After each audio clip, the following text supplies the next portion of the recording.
Operation tiger नंतर महाराष्ट्रातील राजकीय वातावरण चांगलंच तापलंय। ऑपरेशन टायगर यशस्वी होता शिवसेना नेते आणि मंत्री उदय सामंतांनी मोठं वक्तव्य केलंय।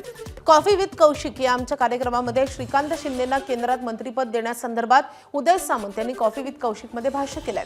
सत्तेत वाटा वाढला की केंद्रात नक्कीच वाढीव मंत्रिपदाची मागणी होणार असं सामंत म्हणाले। तर ऑपरेशन टायगर नक्कीच यशस्वी होईल, खासदारांच्या सह्या नाहीत वगैरे या सह्या बावड्या आहेत असे उदय सामंतांनी म्हटलंय। त्यांनी एकनाथ शिंदे साहेबांचे चिरंजीव म्हणून पहिली निवडणूक लढवली असेल, पण त्यांनी स्वतःचं अस्तित्व आज दिल्लीमध्ये निर्माण केलंय। कोण फिरतं जास्त मला माहित नाही, परंतु श्रीकांत शिंदे महाराष्ट्रामध्ये देखील फिरतात।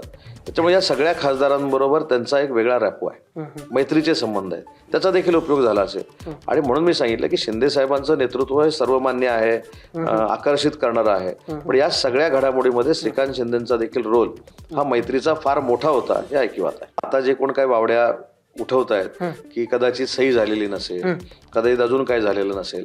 आताच मी प्रसार माध्यमाच्या माध्यमातून ऐकतोय आणि बघतोय की जे ॲफिडेव्हिट केलेलं आहे त्याचा देखील जो काही मजकूर आहे तो देखील आम्हाला बघायला मिळतोय। ज्या काही गोष्टी करू किंवा केलेल्या आहेत या कायदेशीररित्या सगळ्या गोष्टी तपासून केलेल्या असतात। मी अनेक वेळा सांगितलंय की टायगर ऑपरेशन हे नामकरण, हे बारसं हे कुठून निर्माण झालंय हे खरंच कोणाला माहिती नाही। उद्या परवा काही नगराध्यक्ष देखील प्रवेश करतायत जे युबीटीचे आहेत, जे काँग्रेस पक्षाचे आहेत। अनेक नगरसेवकांनी ह्या 7-8 दिवसामध्ये प्रवेश केलेला आहे। त्याच्यामुळं कर्तृत्वावर आणि नेतृत्वावर विश्वास ठेवून अनेक लोक टायगर ऑपरेशन न राबवता देखील पक्षामध्ये येत आहेत।